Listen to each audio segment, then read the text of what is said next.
You wanted the best? You've got the best podcast. The hottest podcast in the world. The Chris Voss Show, the preeminent podcast with guests so smart you may experience serious brain bleed. The CEOs, authors, thought leaders, visionaries, and motivators. Get ready. Strap yourself in. Keep your hands, arms, and legs inside the vehicle at all times, because you're about to go on a monster education roller coaster with your brain. Now, here's your host, Chris Voss. Hi, folks, it's Voss here from thechrisvossshow.com. There you go, ladies and gentlemen. There only sings it. Welcome to Big Show. As always, for 16 years, 2,700 episodes, we bring you the most smartest people, the most brilliant minds, the most wonderful stories people share that can improve the quality of life, entertain you, and all that good stuff. We don't do stuff that's like ruins your life and gives you scary conspiracy theories. You end up, I don't know, in weird basements or something. We give you the good stuff. So please share the good stuff. Go to goodreads.com/Chris Voss, LinkedIn.com/Chris Voss, Chris Voss 1 on the TikTok, and all those crazy places on the internet. Today, an amazing young man on the show. We're going to be talking about his book called Love and Promise, out October 25th, 2016. Khaled Fayyad is on the show with us today. We're going to be talking about his journey and his story, and this might be a true story wrapped as a novel. So we're going to get into what that means, and he'll tell us all the deets, as it were. He is a storyteller whose work explores the power of love, hope, and human connection. See, I told you it was positive stuff on this show. Through his writing, including Love and Promise, he takes readers on deeply emotional journeys of healing, self-discovery, and transformation. Passionate about inspiring others, he believes in the power of stories to touch hearts, uplift souls, and leave a lasting impact on the world. And I think that's the theme of the show, too. Welcome to the show, sir. How are you? I'm fine, thank you. Thank you for having me here. Thank you for coming. We really appreciate it. It's a pleasure. Any .coms or websites people can check out, social media, to learn more about you? Yes, they can go to my website, khaledfayyad.com. There you go. Yeah. There you go. So, welcome to the show. Give us a 30,000 overview of what's inside this book, Love and Promise. Well, it's a story actually of transformation. It's a story of pain, suffering, longing, yearning, and the discovery that love basically is the healing element of basically all the human emotions and feelings. In other words, we here's what really, I'm going to start from the beginning. The power of love. Often people, especially the last maybe 30 years or so, we think of love in terms of only a personal thing in relation to what we love. I love my car. I love my home. I love this. I love that. But that's not love. Love is a state of mind, if you will. It's not only a state of the heart, because it literally enters into every single thing we do in life. Anything enters into our jobs, our relationships, whether it's a marital relationship, intimate or non-intimate. Friendship, for example, is an aspect of love.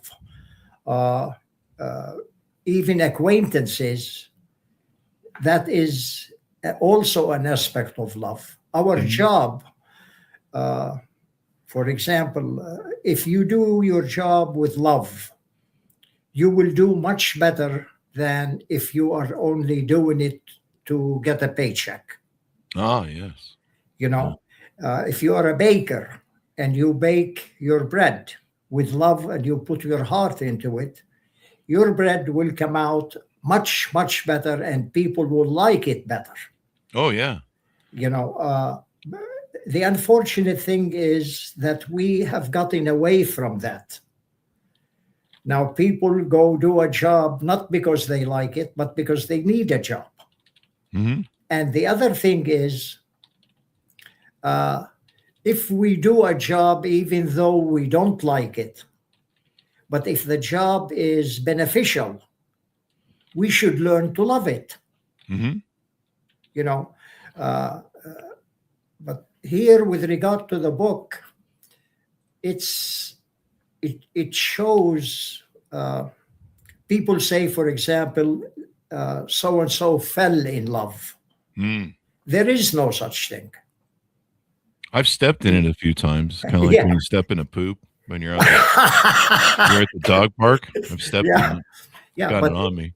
but you see, love is all good. Mm.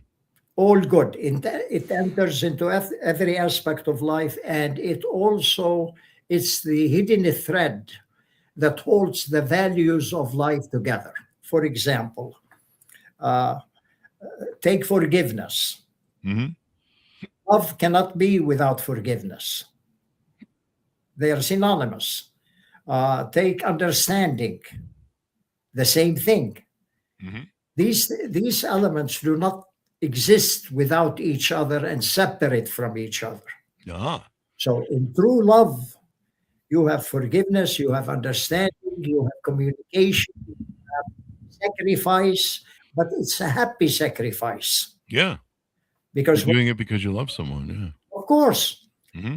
but unfortunately now in all societies, basically, and I traveled around the world quite a bit, I noticed that people, when they talk about love, they only talk about it in terms of their individual self. Yeah. And this is not right, because when you take something as valuable as love and as powerful as love, Mm-hmm. apply it only to benefit your own self, whether in relationship or otherwise, that's how you fall. Mm-hmm. There you go. Because it's a misuse Mm-hmm. of the most powerful value in life, actually. Now, if you reverse that and say you love someone, and that particular someone is in trouble or in a disarray or in any negative state, Mm-hmm.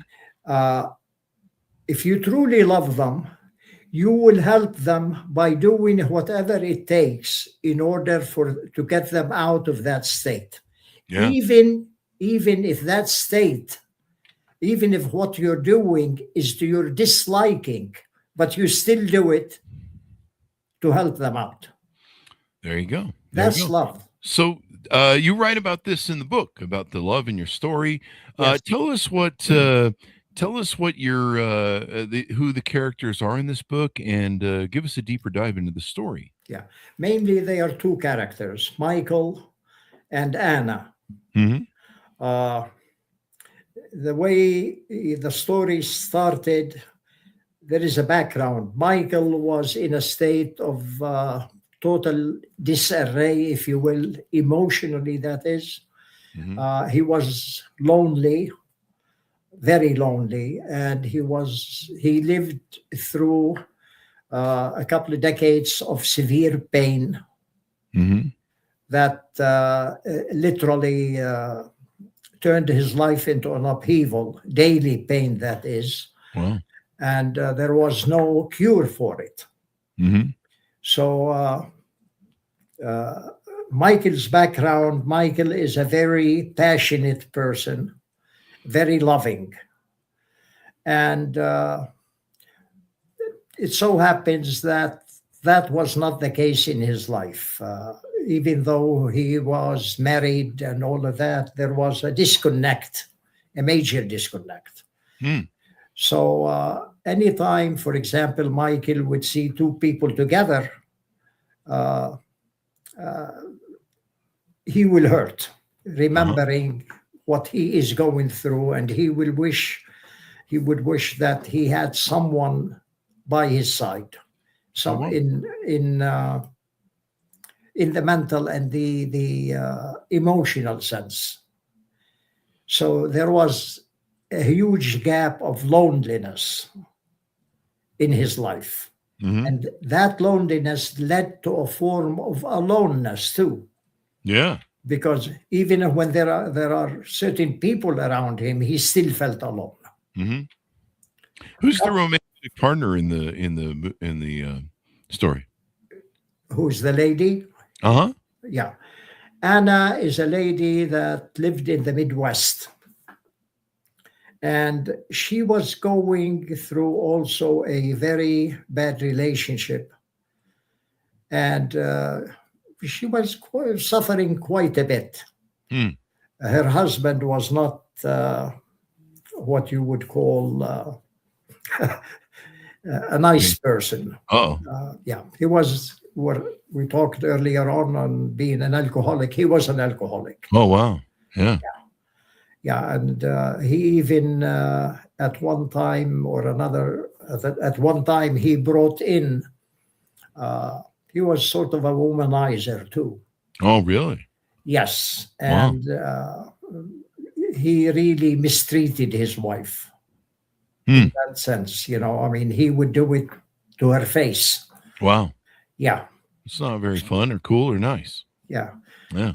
But the funny thing, the way things happened, Michael used to go on the internet and play a game of cards. Uh-huh. And one time as he was playing the game, Anna comes and sits in on the table. Mhm. He never met her or talked to her before. Hmm. So they started chatting.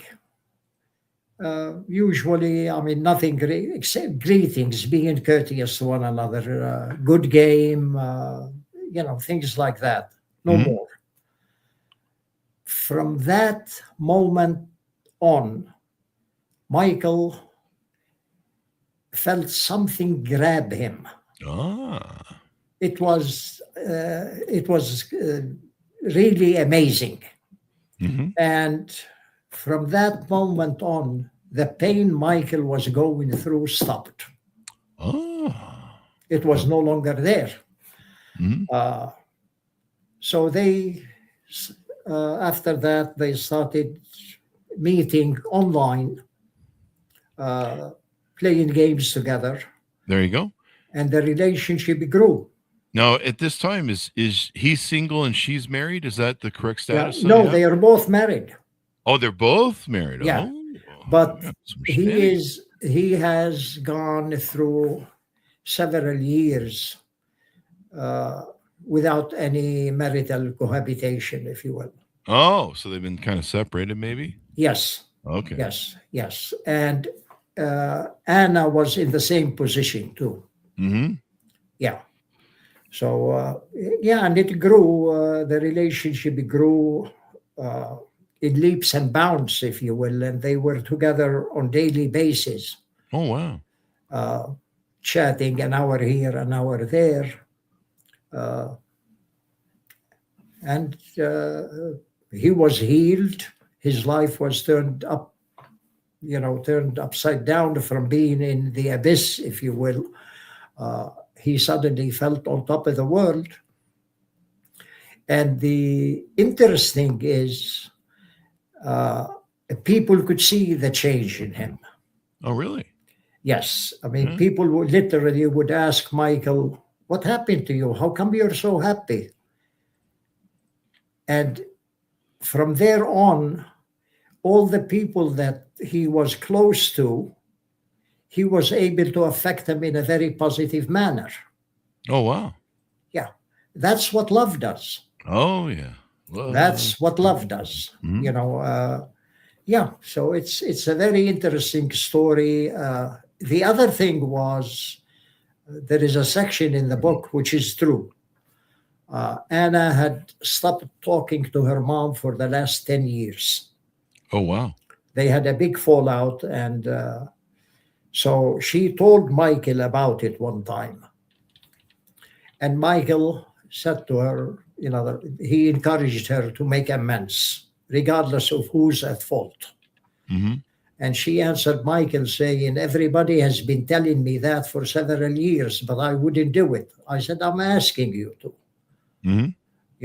He said. And what in that chapter, he goes on in a nice way. He talked to her, what have you. Lo and behold, she did make amends with her mom from there on, and everything was corrected, and everything turned normal. Oh, really? So yes. they got agreement on everything. Yes, it's not Michael per se. It's the power of love. The power of love can change everything. Yes. Isn't that a Huey Lewis in the News song? The power of love. Probably gonna get sued now for that. We need royalties. So there you go. So you told this story. These two people are in love. Now this is billed as a novel online, but this is really a true story. Is that correct? Correct. There you go. The true story. Love is stranger, or real life is stranger than fiction, as they say. But yes. So how did you come across this story? How did you discover it? Well, I discovered it, Michael. And of course, I'm using fictitious names here. Oh, Michael, I learned Michael's story on a daily basis. Oh, so you knew when he was courting this yes, young lady? I knew every single thing that happened because he was my best friend. Oh, okay.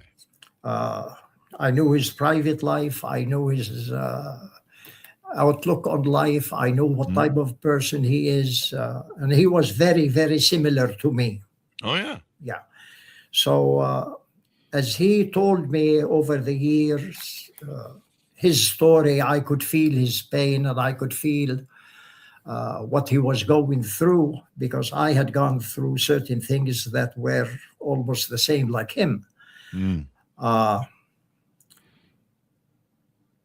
That's basic. Then coupled with that, I could see back then how life has been changing due to the internet and to social media.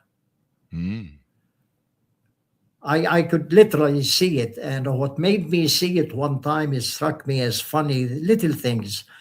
One of my daughters had a birthday, and they asked me if I can take him to the video store to rent a movie. So they get into the car in the back seat, my daughter and her girlfriend, and I'm driving. I stop at a stop sign, and they are very quiet. I looked in the back, and they were texting each other on the phone, and they are sitting next to each other. That struck me as very strange. I mean, why would you text somebody who's sitting right next to you?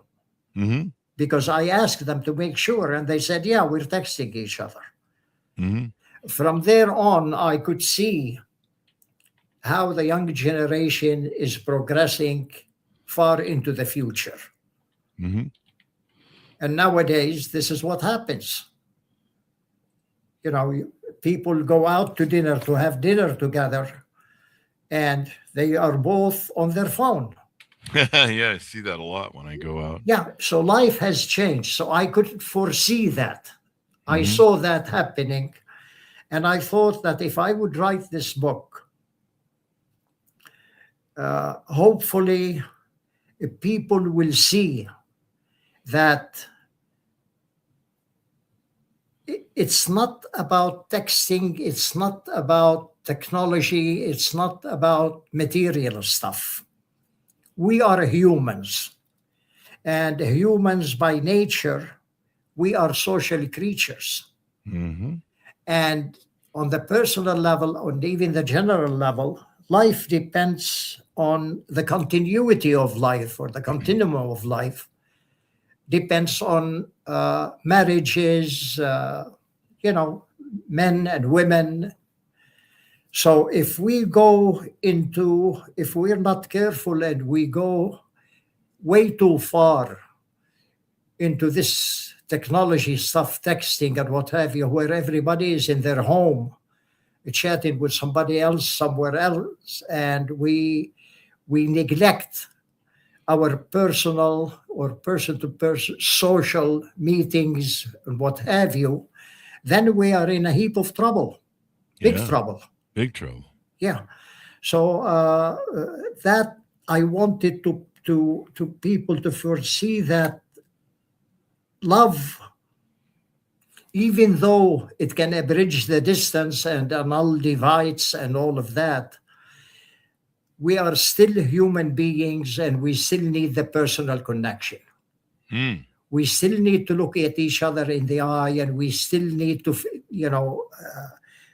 utilize our five senses given to us by God or by birth or however you want to put it. Mm-hmm. The other thing I really wanted to emphasize is the power of love. Mm-hmm. If we understand love as it truly is, as a powerful force, actually the most formidable force in the universe, and if we embrace it and live by it, it will resolve, I would say, 90% of the problems we face as a human being, wherever we are in the world. Mm-hmm. But we have to be faithful and true to it. It's a path in life. If we walk that path with all our with conviction and determination, then we're fine. Mm-hmm. If we don't, we're in trouble. And with love, there is pain, sacrifice, understanding, forgiveness, caring, giving without measure. If we do all these things and make sure that we balance our joys and our pains or sorrows, then we're fine. We are fine. Love is a cure to. It can, yeah, it can make you feel good. Of course. Mm-hmm. I do few things once in a while when I feel down, and it's a natural thing we all go through. Yeah. I go to the supermarket, to Giant, Mm-hmm. and I stand at the entrance, and when I see an old lady or an old man carrying a bag of groceries, I grab it from them and I walk it to their car. Oh, I need to be in your neighborhood.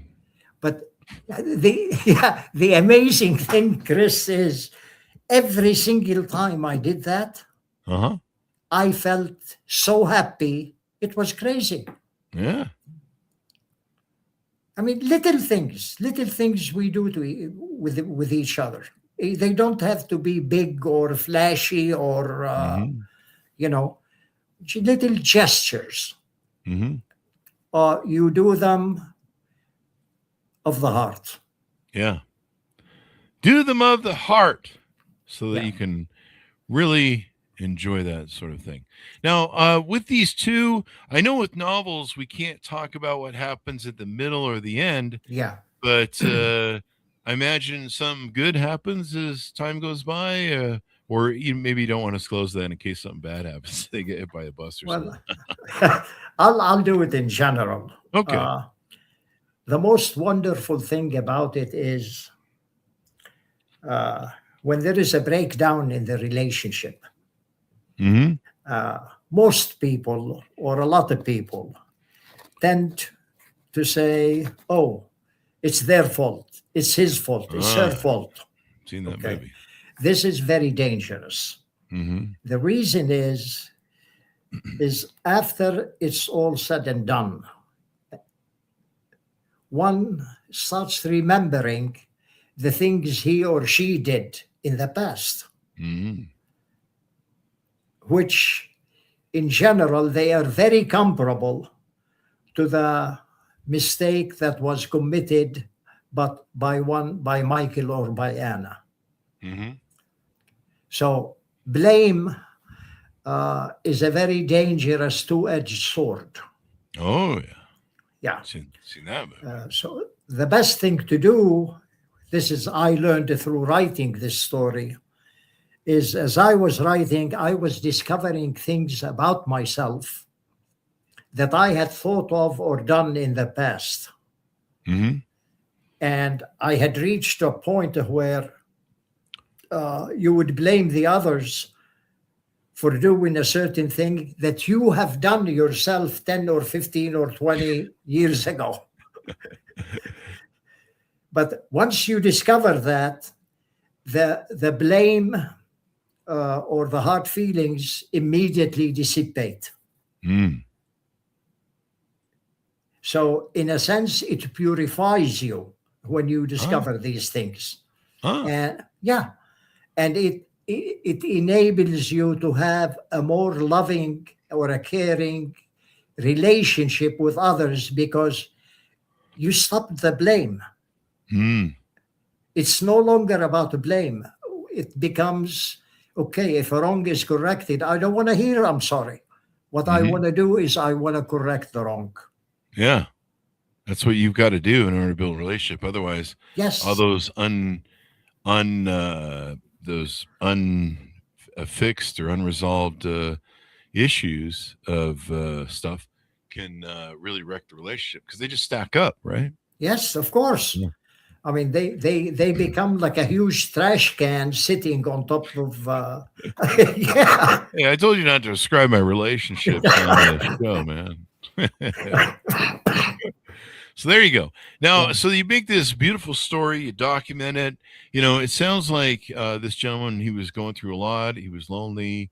There's a lot of lonely guys out there today. So I'm glad you're carrying the water for the fact that, you can still find love in this world and maybe there's still hope. Maybe, I don't know. I'm just being bad. But what else do you want us to know about this story maybe that I haven't asked you about? What I really want people to know is loneliness, aloneness, pain. This is all of our own creation. I really would like to see people review their method of beliefs with regard to love. Mm-hmm. If people would think of love as a state of mind, not only of the heart. The heart is basically makes you feel things and what have you, but the mind is the supreme power that is God given to us from birth. Mm-hmm. Whatever we do, we should let our mind lead us through love and through life. Mm-hmm. In other words, do not act basically based on emotion. Let the mind and the heart work together as one, not separate of each other. Mm-hmm. Yeah, if we can do that, and it can be done, and I know it can be done because it has been done, and I experienced this on my personal level, and Michael has too. Life will change in a very dramatic way for the better. And it will touch everyone you come in touch with too. That's the beauty of it. Wow. Yeah. So that's extremely, extremely important. Yeah. And it's extremely important not to think of love as a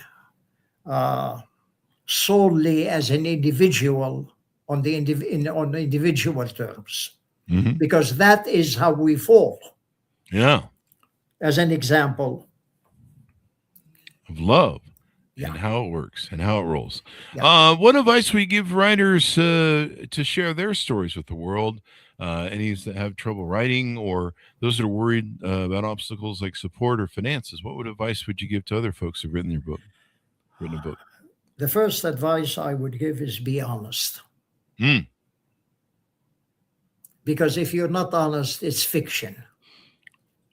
And maybe we can learn some things from fiction, but not much. The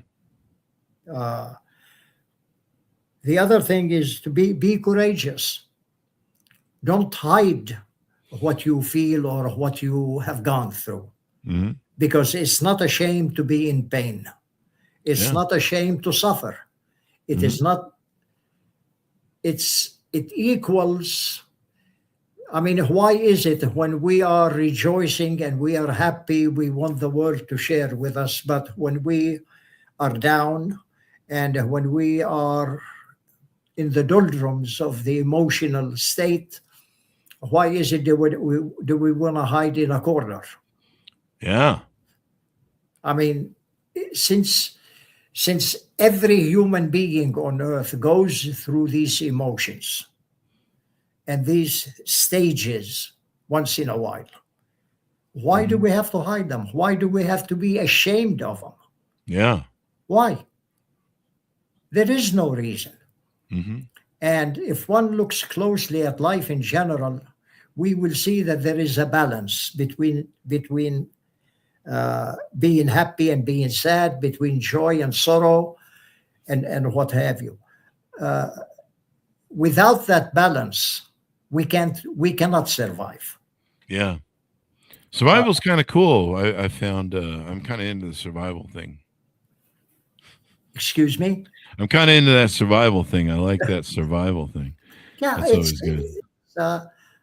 I mean, Michael had gone through 28 years of pain. Wow. So he was alone for 28 years? He was in pain, not alone, but in pain. The pain made him be alone. Okay. Feeling wise, that is. Yeah. Yeah. So it's and he was able to overcome it through love. Oh, wow. You Through know, love. through love. Mm-hmm. But again, love, there is a very important point here, which is when we fall in love between a man and a woman, between two people, when they break up, both of them or one of them would become very sad and would become very lonely, etc., and what have you. Mm-hmm. That should not be the case. Mm. Because equal with the sadness that we feel, one must feel the joy of the person he loved going in a different path. Mm. Did I explain that? Yep. Yeah. You sure did. Yeah. Sure did. Love's a real important thing for you. Yeah. What does the future hold for you? Are there more books coming out? Was this your first book? Yes. Actually, I have I have 3 other books. 2 of them are written, and one of them is half written. Is that going to be a future book that's going to be coming out? That one you're half writing? The future book is going to be called The Voice Within. Yeah, it's a story of an immigrant. It also has to deal with where he, in the early stages of his arrival at the new land, he couldn't relate. He felt a great deal of a struggle within him in order to relate to the customs, habits, way of life in the new land. So he travels in his mind to the land of his birth, where faces of light start coming out in a forest of cedar trees. And every face talks to him about how we should envision each value of life, such as loss and gain, such as freedom. What is freedom? What is understanding? What is the continuum of life?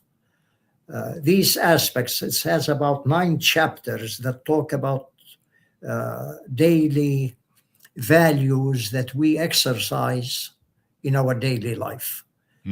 At the end, he comes back from his mind travel to find himself at his fireplace, walking up by the crackling of the fire, and his life changed from that day on. Oh, wow. Yeah, I don't want to Yeah, you don't want to give too much.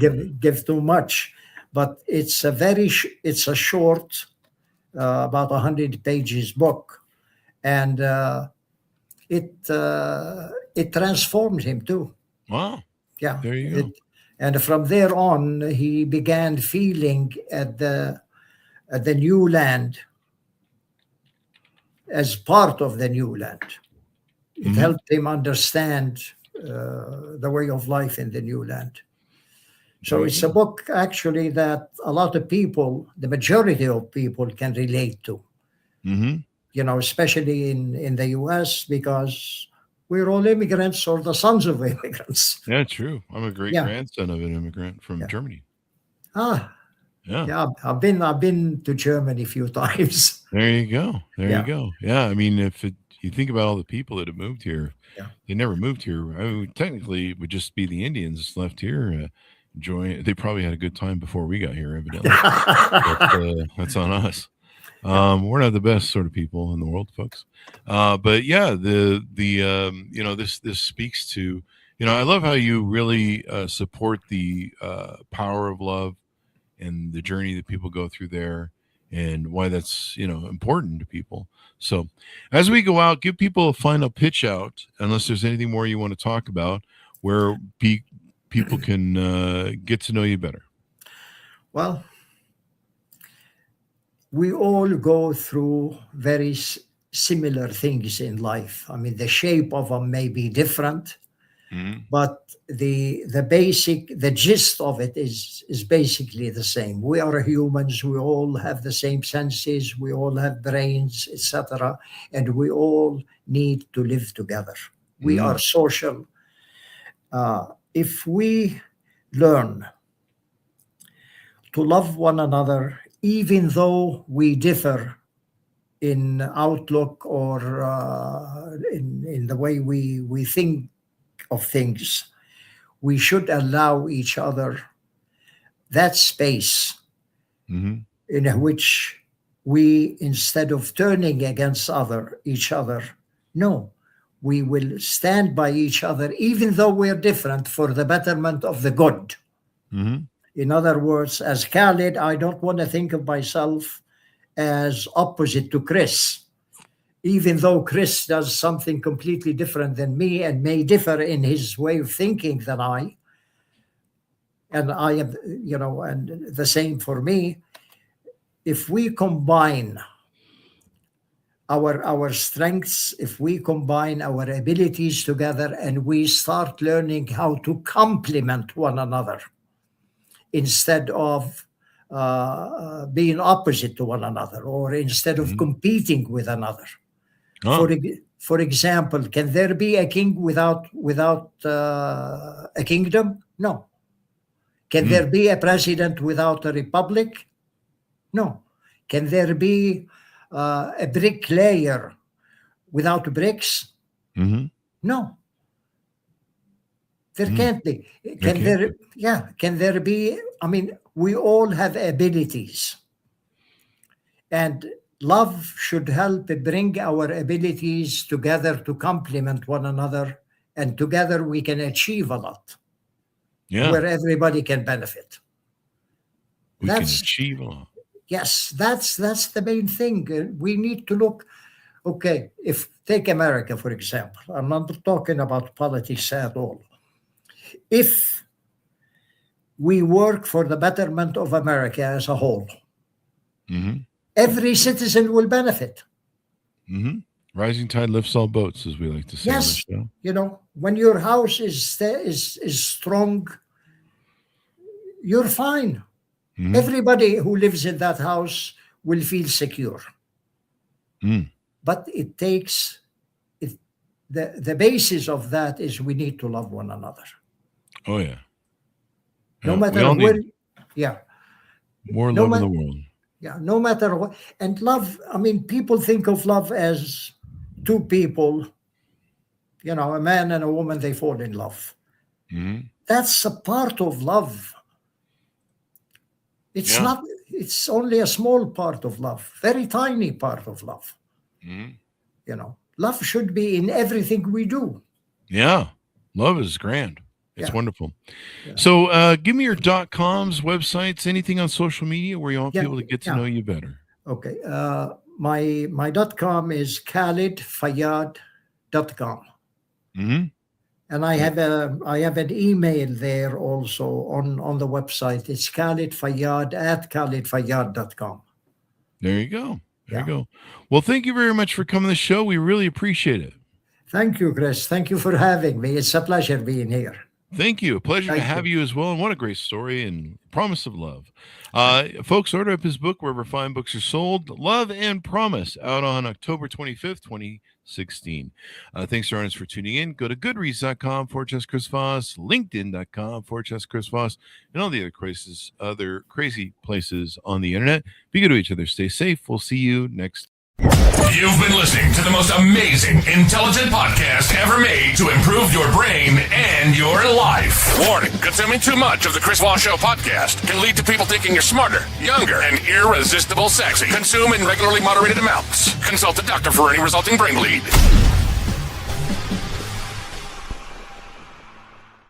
All right, that should